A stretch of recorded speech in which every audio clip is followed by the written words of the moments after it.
Hey everybody, it's Wednesday, April 15th. Looking at the revised pandemic, um, sorry, my cat's over there. Revised pandemic syllabus, which I revised a little bit further and actually took out a poem called The Rape of the Lock, excuse me, by Alexander Pope. Um, because I wanted to make sure that we didn't shortchange Paradise Lost.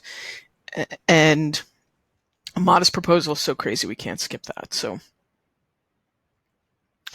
um, and on schedule for this week are some Renaissance women poets.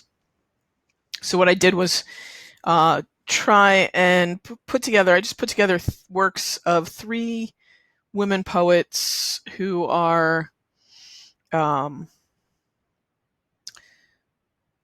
well known for being kind of at the forefront of women writers. Um, and one of them is Queen Elizabeth. We're going to talk a little bit about her.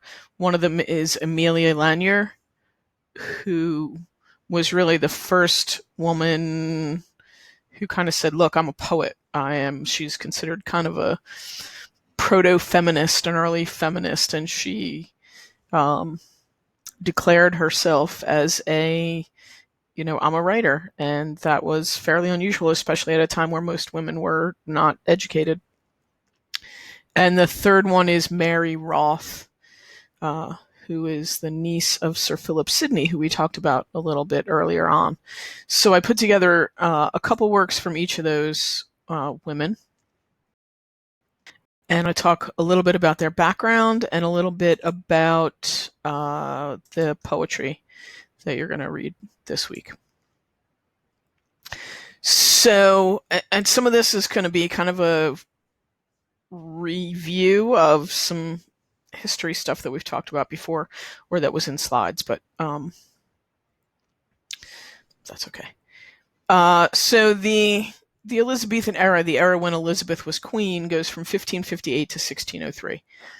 And that is considered kind of a golden age in England, which doesn't necessarily mean that everything's perfect, but there were a lot of important development and growth and flourishing of culture and arts during the time period.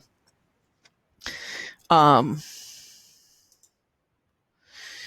and this is a time where women are basically still the property of their husbands after they're the property of their fathers. So they go from living under their father's control to living under their husband's control. They can't inherit land. They can't really own land. Royalty being the exception, because you could own your royal title. And there are the same kind of sexist and misogynist stereotypes that we've talked about before. Women being thought of as typically inferior to men, and it's a very patriarchal time period. This is the root of this is father, so men were in control. Except Elizabeth was actually in control as queen, which is kind of atypical. I mean, very atypical. So these are Elizabeth's parents, Henry VIII, which you, I'm sure, recognize that picture of. And her mother was Anne Boleyn. Anne Boleyn was Henry's second wife, whom he later had beheaded, executed for treason, although probably mainly because she did not give him a male heir to pass his title along to.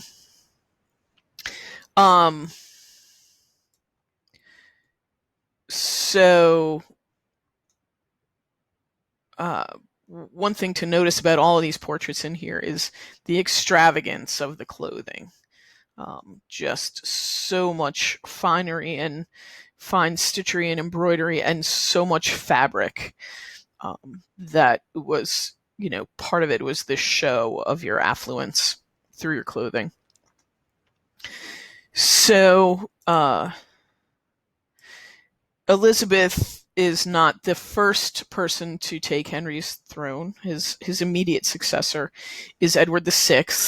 He became kind of a boy king. He was very young when he took over and kind of sickly, and he died very young. And after Edward VI, Elizabeth's half-sister Mary I, Mary Tudor, this is Mary in this picture. This is Bloody Mary. She's called Bloody Mary because her rule was sort of brutal, and there was a war going on with France. There was religious upheaval because she converted England back to Catholicism, and had some very bloody put downs of protesters, and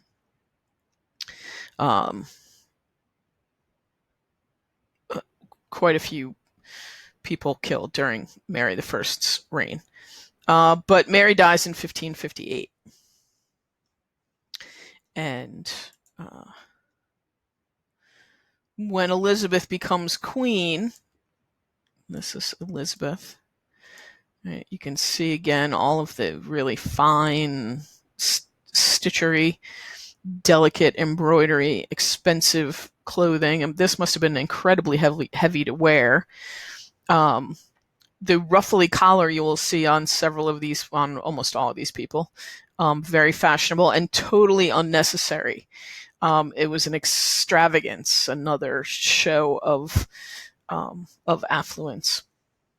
I'm sure I mentioned in class one day about the fashion of the hairline being way back here, the big forehead, and you can see Elizabeth's hairline way back here. So she's 25 when she becomes the queen, when Mary dies.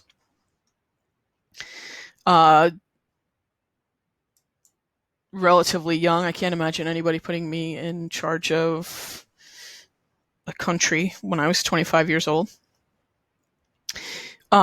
She doesn't have the only claim on the throne. She ends up being the queen for a long reign, but also making a claim on the throne was this lady, Mary Queen of Scots, who was Elizabeth's cousin. She was in Scotland, right? The Scots, Queen of the Scots. She was Catholic, and she also put a claim in for the throne. And for much of Elizabeth's reign, she was seen as a threat because there was always this undercurrent of Catholic protesters against Elizabeth who wanted to assassinate her. And the threat was that Mary would use her power with those people to have Elizabeth assassinated. So Elizabeth had Mary imprisoned for 19 years, and ultimately she was executed. So Elizabeth has a lot to deal with when she becomes queen. She has this war with France. She's got the religious upheaval. She's got the conflict with Mary, Queen of Scots. And she's 25 years old. She's young. She's got a lot of pressure to get married because how could a woman handle the country on her own? And she has a lot of suitors. A lot of people who want to make her their wife. Obviously, she would be a good catch as the queen of a country, but part of getting married would also be giving power over to somebody else. So there was a lot of pressure for her not to marry the wrong man. And, some of her suitors were sort of scandalous. There's a story about her and a courtier named Robert Dudley. This was in the first couple years of her reign. He would have been not the right person to marry. His father was executed for treason. His grandfather was executed for treason. And Dudley was already married. But he, by all appearances, according to records, he and Elizabeth had a very close relationship, and kind of everybody at the time thought that they were courting, if not sleeping together, even though she was the Virgin Queen.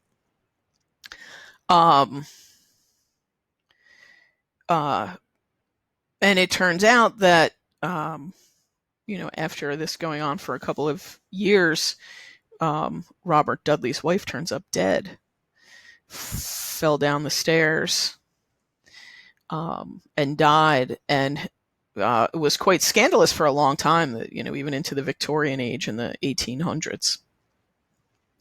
There are, fictional novels that are based on their scandalous romance. And historians actually found a coroner's report that said that Amy, the wife, Dudley's wife, had other injuries that didn't look like they came from falling down the steps. So he was one of the many suitors that Elizabeth had that would have been the wrong one. The King of Spain was one of Elizabeth's suitors. But if she were to marry the King of Spain, that would turn over a lot of England's power to Spain. So she ended up never getting married. But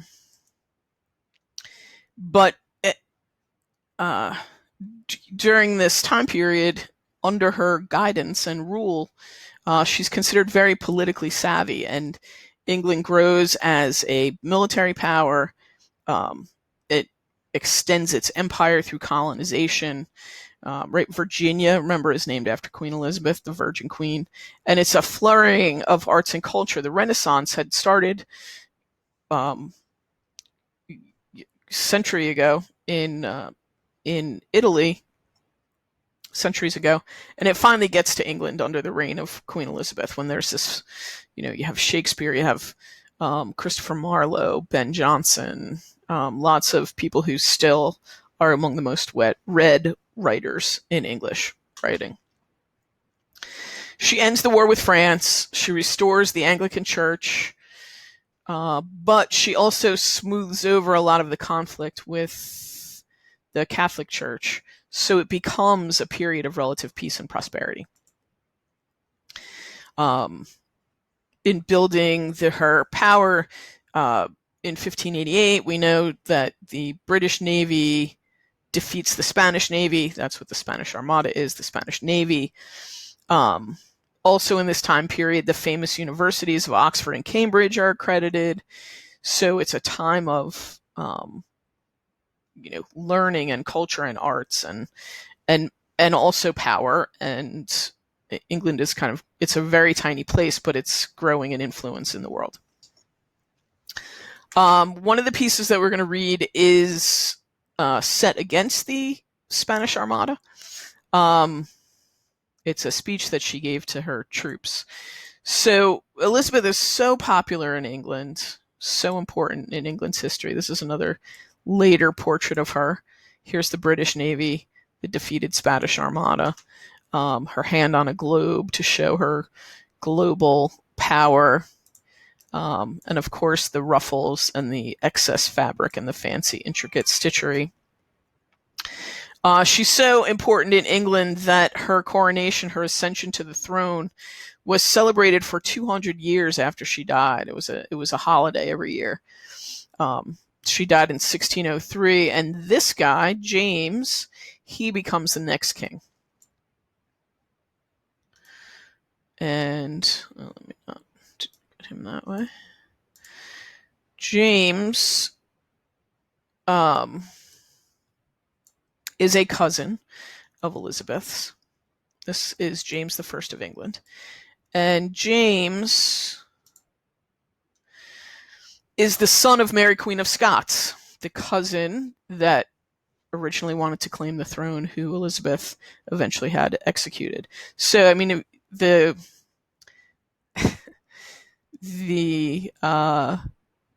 degree of violence among families in these power structures is always staggering to me. You got Henry VIII, who, Elizabeth is his daughter, but he had her mother beheaded, and she had, Mary, her half-sister, had Elizabeth imprisoned for a while, and Elizabeth has Mary, Queen of Scots, her cousin, imprisoned and then executed. The intrigue and violence in politics then was crazy. So James becomes king. He is already the King of Scotland. So now he becomes king of Ireland and England and Ireland also, and we call his era the Jacobean era because Jacobus is James in Latin. But culturally, the Jacobean era is sort of a continuation of the Elizabethan era. A lot of the style and the people writing are kind of straddle the Elizabethan and Jacobean era, most famously Shakespeare. Although a lot of his works turn toward the darker, kind of more questioning. Some of his great tragedies are written during that time period. So the two pieces we're going to do by Queen Elizabeth, one is this speech that she gives to the troops at Tilbury,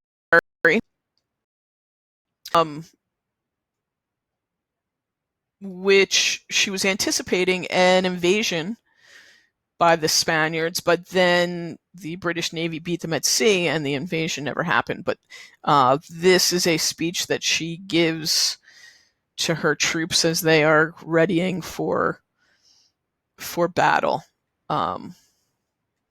It's a pretty famous speech now. And the other pieces that we're going to do that involve Queen Elizabeth are this pair of poems, a poem and a response by Sir Walter Raleigh, a poem to Queen Elizabeth by Sir Walter Raleigh, and then a response by Elizabeth back to Walter. Now, Sir Walter Raleigh was one of her favorite courtiers. In fact, her nickname for him was Pug. She calls him Silly Pug in the poem. And Wat is another nickname for Walter that's in there. And Sir Walter Raleigh is one of her favorite courtiers, and he senses that this other guy, the Earl of Essex, is gaining more favor with Elizabeth, and Walter Raleigh is falling out of favor. And he writes this poem to her to tell her that he's brokenhearted in this sense of courtly love. Not that they were in a romantic relationship necessarily, but he's brokenhearted that he is losing his place to this guy, the Earl of Essex, whose name was Robert Devereux. Here we have Sir Walter Raleigh. This is maybe my favorite fluffy shirt picture ever. Ruffled collar, and he's got a nice hat on. And then this guy is Robert Devereux on the right. And it turns out later on, Robert Devereux, the Earl of Essex, much later in Elizabeth's reign, the Earl of Essex is involved in a plot to undermine and overthrow the Queen, and he ends up falling seriously out of favor, which at this time generally means you get executed.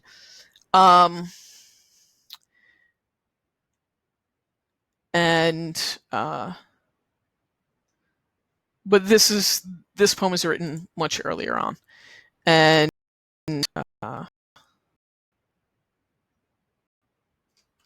she kind of tells him he doesn't really have anything to worry about. So those two pieces are by Elizabeth. The second poet that we're going to look at, just one piece by her, but a longer piece, is Amelia Lanier, who, like I said, she is the first woman writing in English who kind of declared herself a poet and wrote a substantial book of poetry for the purpose of being published and getting the patronage of the royalty and nobility supporting her. So she lives from 1569 to 1645. A lot of these, they kind of overlap the relative same time period. She has a pretty impressive ruffled collar herself. She is the daughter of a court musician. So, as a young kid, she has access to the people in Elizabeth's court. But her father dies when she's 7. So then she ends up at the house of the Countess of Kent, which is an area of England. And we don't really know if she was a servant there or if she was a foster child there, but she pretty much grows up in this household. And the Countess of Kent was a really big proponent of women being educated, which was unusual for the time. So with that background, Amelia is pretty well educated, and So the poem that she writes that we have here, she did write another book about the Passion of Christ with a decidedly female perspective.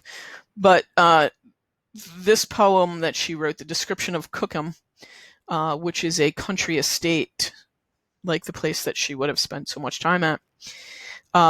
There's a genre of poems that starts in ancient Rome with Virgil about saying farewell to a beloved place. And this is that kind of poem. It's a farewell to this place where I have such good memories and all these wonderful things happened and how much I'm going to miss it kind of poem. It predates one by Ben Jonson that's very famous by about 5 years. So she may be the first English poet to actually do this kind of poem. And it literally is a poem about taking leave from a place. I'm not sure she titled it Description of Cookham, but lots of times poets didn't title their own poems. Lots of times with sonnets, you'll see it's just the first line of a poem or a number, and lots of times those numbers were decided by the publisher, so that may just have been, the poet described or the publisher describing what the poem was. So this poem has elements of pastoral poetry. Pastor means shepherd, and shepherds live in the countryside. So pastoral poetry depicts this romanticized, idealized imagery of country life, right? Not the rain and the mud that was really typical in a lot of the English countryside, but the beauty of it. And lots of times it's, perfect nature. And also the idea of nature reflecting the human spirit, or nature being sympathetic to the emotions of people. So that piece is a little bit longer. It's a couple pages. It's not that long. That's Amelia Lanier. And then the third poet that we're going to look at is Mary Roth, 1587 to 1653. She is born into a poetry famous family. Her uncle is Sir Philip Sidney, whose works we read earlier, the sonnet cycle, pieces of his sonnet cycle. And Mary Herbert also became kind of well known as a poet. And Mary Roth, in their footsteps, becomes among the first women to become really well known, widely known as a writer. This is Lady Roth, complete with ruffly collar. You can see the lace of her fabric, and like these kind of things would be totally extra. So she is also comes from a situation where she was educated when most women were not, and her family is so well connected that King James apparently actually performed her wedding to Robert Roth.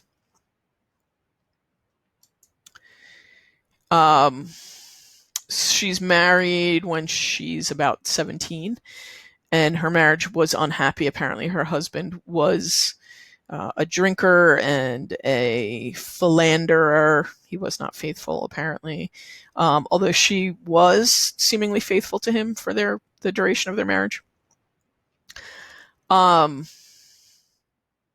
He died of gangrene, and she was left with their son, but her son died shortly thereafter, within a couple years, I think. And because of the inheritance rules at the time, her son was the heir to the husband's house. She was not. And so when the son died, she lost him and she lost the house at the same time. And she ends up in a considerably lowered financial status later on in her life as a result of that. But before that, but after her husband's death, she she begins a relationship with her cousin, the Earl of Pembroke. He is her first cousin, and he's also married. But they have apparently, he is the father of 2 children by her. And needless to say, that would have been scandalous by any measure. The fact that he was married, being involved with your cousin would have been, I guess, slightly less scandalous at the time, at least. So she writes this book of poetry called The Countess of Montgomery's Urania. And Urania was one of the classical muses in Greek literature. And this novel is what's called a roman à clef. My French pronunciation is terrible, but it means a novel with a key. And in particular, it is the real life events disguised, fictionalized, but closely based on real life events. And her book is closely based on her relationship with William Herbert, her cousin, which then, of course, added to the scandal. So the plot revolves around Pamphylia, which translates to all loving, right? Dedicated, all loving, totally in love, and her 2-timing lover, Amphilanthus, which translates to lover of 2 or lover of both. Amphi means both. Well, this part means both. And phila means love. So lover of 2.